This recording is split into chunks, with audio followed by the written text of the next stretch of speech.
دوستو، آج کی اس ویڈیو میں ہم آپ کو 3 ایسی عورتوں کے بارے میں بتانے والے ہیں جن کا رمضان کے مہینے میں روزہ رکھنا حرام ہے، یعنی کہ ان 3 عورتوں کو روزہ رکھنے کی منائی ہے۔ یہ 3 عورتیں کسی بھی حال میں رمضان کے مہینے میں روزہ نہیں رکھ سکتی۔ اگر ان میں سے کسی عورت نے روزہ رکھ لیا تو یاد رکھیں ایسی عورت کا روزہ کبھی نہیں ہوگا، بلکہ ایسی عورت کو اللہ تبارک و تعالیٰ کی طرف سے سخت عذاب ہوگا۔ اور ساتھ میں ہم آپ کو عورتوں کے بارے میں کچھ ایسی باتیں بتانے والے ہیں جن کو جاننا آپ سبھی کے لیے بہت ہی ضروری ہے۔ اس لیے آج کی ہماری یہ ویڈیو آپ سبھی کے لیے بہت ہی زیادہ خاص ہے۔ آپ اس کو آخر تک ضرور دیکھیں اور مہربانی کر کے شیئر بھی کر دیں تاکہ رمضان کے مہینے میں یہ ویڈیو زیادہ سے زیادہ مسلمانوں کے پاس پہنچ جائے۔ تو چلیے دوستو شروع کرتے ہیں۔ دوستو، روزے کی فرضیت کی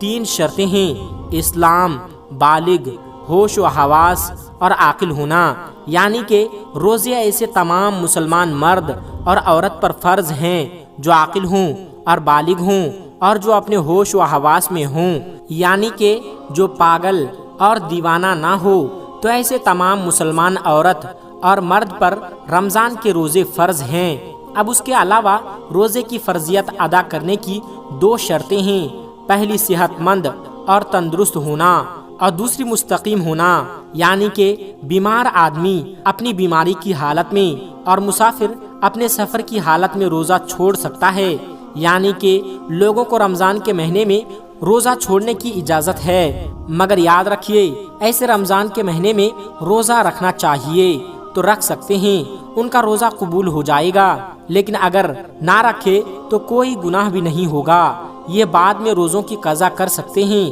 لیکن یہ 3 عورتیں ایسی ہیں جن کا رمضان کے مہینے میں روزہ رکھنا حرام ہے، یعنی کہ ان 3 عورتوں کا روزہ رکھنا جائز نہیں ہے۔ اگر ان 3 عورتوں نے رمضان کے مہینے میں روزہ رکھ لیا تو ان کا روزہ تو کسی بھی حال میں نہیں ہوگا، بلکہ ان کو اللہ کی طرف سے سخت عذاب بھی ملے گا۔ نمبر 1، حیض کی حالت میں۔ دوستو، سب سے پہلی عورت وہ ہے جو حیض کی حالت میں ہوں، یعنی کہ جس کے پیریڈز چل رہے ہوں۔ یاد رکھیں ایسی عورت کا رمضان کے مہینے میں روزہ رکھنا حرام ہے، ایسی عورت کا روزہ رکھنا جائز نہیں ہے، یعنی کہ حیض والی عورت رمضان کے مہینے میں روزہ نہیں رکھ سکتی ہے، کیونکہ حیض کی حالت میں روزہ رکھنا اور نماز پڑھنا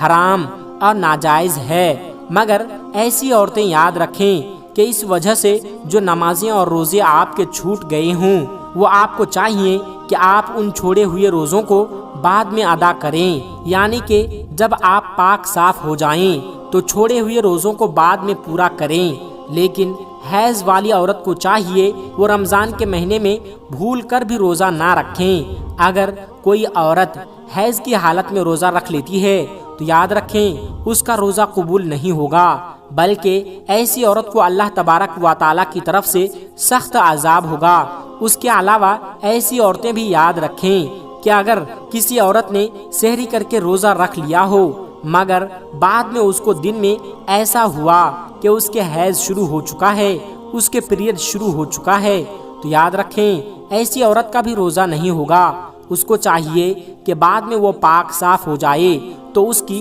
وہ قضا کرے، یعنی کہ اس روزے کو وہ بعد میں پورا کریں۔ لیکن ایسی عورت رمضان کے مہینے میں اس بات کا ضرور دھیان رکھیں کہ اس کا روزہ نہ ہونے کا احساس کسی کو بھی نہ ہونے پائے، یعنی کہ وہ کسی کو ظاہر نہ کریں وہ روزے کی حالت میں نہیں ہیں۔ یعنی ایسی عورتیں رمضان کے مہینے میں کسی کے سامنے نہ کھائے پیے۔ حیض والی عورتوں کو چاہیے کہ وہ رمضان کے مہینے میں چھپ کر کھانا پینا کرے۔ نمبر 2، نفاس والی عورت۔ دوستو، دوسری عورت وہ ہے جو نفاس کی حالت میں ہوں، ایسی عورت کا بھی رمضان کے مہینے میں روزہ رکھنا حرام اور ناجائز ہے۔ اب کچھ بھائی پوچھیں گے کہ یہ نفاس کیا ہوتا ہے، تو ہم آپ کو بتا دیں کہ عورت کے بچہ جننے کے بعد آگے کے مقام سے جو خون نکلتا ہے اس کو نفاس کہتے ہیں۔ یاد رکھیں جو عورت نفاس کی حالت میں ہوں ایسی عورتوں کو بھی رمضان کے مہینے میں روزہ رکھنے کی منائی ہے، یعنی ایسی عورتیں روزہ نہیں رکھ سکتی ہے اگر کسی عورت نے نفاس کی حالت میں روزہ رکھ لیا تو یاد رکھیں ایسی عورت کا بھی روزہ نہیں ہوگا، بلکہ ایسی عورت کو بھی اللہ تبارک و تعالیٰ کی طرف سے عذاب ہوگا۔ اس لیے نفاس والی عورتوں کو بھی چاہیے کہ وہ رمضان کے مہینے میں بھول کر بھی روزہ نہ رکھیں، آپ کا روزہ پورا نہیں ہوگا۔ لیکن اب ایسی عورتوں کو بھی چاہیے کہ وہ جب پاک صاف ہو جائیں تو چھوڑے ہوئے روزوں کو ادا کریں، یعنی کہ ان روزوں کو بعد میں پورا کریں۔ اگر کسی عورت نے رمضان کے مہینے میں روزہ رکھ لیا اور پھر اس کو دن میں احساس ہوا کہ اس کو حیض شروع ہو گیا ہے اور پھر اس کو بچے کی ولادت ہو گئی ہے جس کی وجہ سے اس کا نفاس ہو گیا ہے، تو یاد رکھے ایسی عورت کا وہ روزہ نہیں ہوگا، اس کو بعد میں اس کی قضا کرنی ہوگی۔ دوستو یاد رکھیں اسلام ایک پاک صاف مذہب ہے، اسی وجہ سے نماز اور روزے کے لیے انسان کا پاک صاف ہونا ضروری ہے، اور یہی وجہ ہے کہ اسلام نے حیض اور نفاس کی حالت میں نماز اور روزہ رکھنا حرام قرار دیا ہے، ناجائز قرار دیا ہے۔ نمبر 3، حاملہ یعنی کہ پریگننٹ عورت۔ دوستو تیسری عورت ہے کہ پریگننٹ عورت۔ یاد رکھیں ایسی عورت کو رمضان کے مہینے میں روزہ رکھنا حرام تو نہیں، ایسی عورت کو روزہ رکھنے کی منائی تو نہیں ہے، لیکن ایسی عورتوں کو چھوٹ ضرور ہے، یعنی کہ حاملہ اور اپنے بچوں کو دودھ پلانے والی عورتوں کو اگر اپنے روزے کی وجہ سے اپنی یا اپنے بچے کی جان جانے کا خطرہ ہو تو ایسی عورتوں کو اجازت ہے وہ روزہ نہ رکھے، یعنی کہ ایسی صورت میں ان عورتوں کو روزہ نہ رکھنے کی چھوٹ ہے۔ اگر ایسی عورتیں رمضان کے مہینے میں روزہ نہیں رکھتی ہے تو ان کو کوئی گناہ نہیں ہوگا، لیکن ایسی عورتوں کو بھی چاہیے کہ وہ بعد میں چھوڑے ہوئے روزوں کی قضا کریں،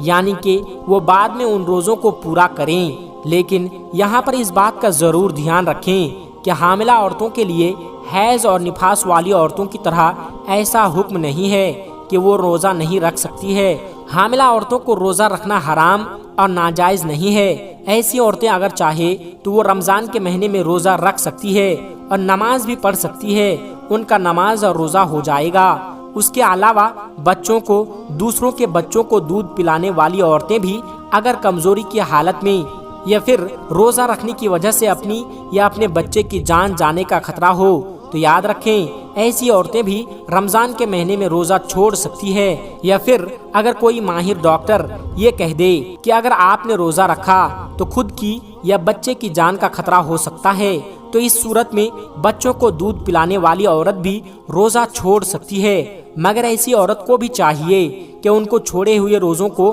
بعد میں پورا کر لیں۔ اب دوستو آپ کو بتاتے ہیں کہ عورتوں کے لیے روزہ رکھنے اور نہ رکھنے کے لیے کیا کیا شرطیں ہیں، یعنی کہ ایسی کون کون سی عورتیں ہیں جن کو رمضان کے مہینے میں روزہ رکھنے کی اجازت ہے اور ایسی کون سی عورتیں ہیں جن کا روزہ رکھنا حرام ہے۔ نمبر 1، دوستو اگر کوئی عورت سفر کی حالت میں ہو یا پھر بیماری کی حالت میں ہو یا پھر اپنے بڑھاپے کی وجہ سے اتنی زیادہ کمزور ہو گئی ہو کہ اگر اس نے روزہ رکھ لیا تو اس کی جان جانے کا خطرہ ہو سکتا ہے تو ایسی عورتوں کے لیے روزہ رکھنے کی چھوٹ ہے، مگر ایسی عورت کو چاہیے کہ اگر وہ بعد میں صحت مند اور تندرست ہو جائے تو وہ ان چھوڑے ہوئے روزوں کی قضا کرے، اور اگر بعد میں وہ پھر دوبارہ صحت مند نہ ہو سکے تو اسے چاہیے کہ وہ چھوڑے ہوئے روزوں کا کفارہ ادا کریں۔ وہ کفارہ یہ ہے کہ ہر ایک روزے کے بدلے میں کسی مسکین کو 2 وقت پیٹ بھر کر کھانا کھلائے۔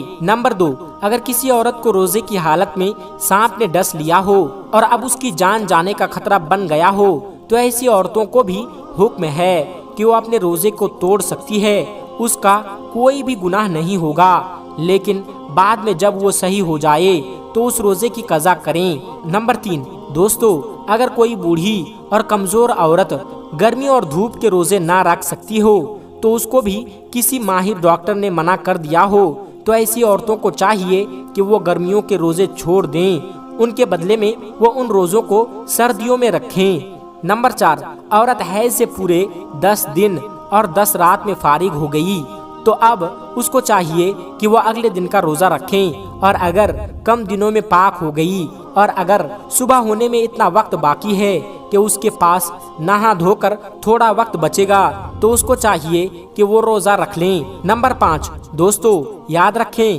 حاملہ عورت کی یعنی کہ پریگننٹ عورت کی 2 رکعت نماز عام عورت کی 70 رکعت نماز سے بڑھ کر ہے، اور اگر کوئی عورت اپنے بچے کی رونے کی وجہ سے رات بھر نہ سو پاتی ہو تو ایسی عورت کو 70 غلام آزاد کرنے کا ثواب ملتا ہے۔ اس کے علاوہ اگر کوئی عورت بچہ پیدا ہونے کی 40 دنوں کے اندر انتقال کر جائے تو اللہ تبارک و تعالی اسے شہادت کا درجہ عطا کرتا ہے۔ نمبر 6 دوستو، جو پاک دامن عورت اگر رمضان کے مہینے میں نماز روزے کی پابندی کرے اور اپنے شوہر کی خدمت کرے تو اس کے لیے جنت کے 8 دروازے کھول دیے جاتے ہیں۔ نمبر 7 باریک لباس پہننے والی اور غیر مردوں سے ملنے والی عورت کبھی بھی جنت میں داخل نہیں ہوگی۔ جنت میں لوگ اللہ کے دیدار کے خواہش مند ہوں گے، مگر جو اس دنیا میں پردے کی حالت میں رہی ہوگی، ایسی عورت کے دیدار کے لیے اللہ تبارک و تعالی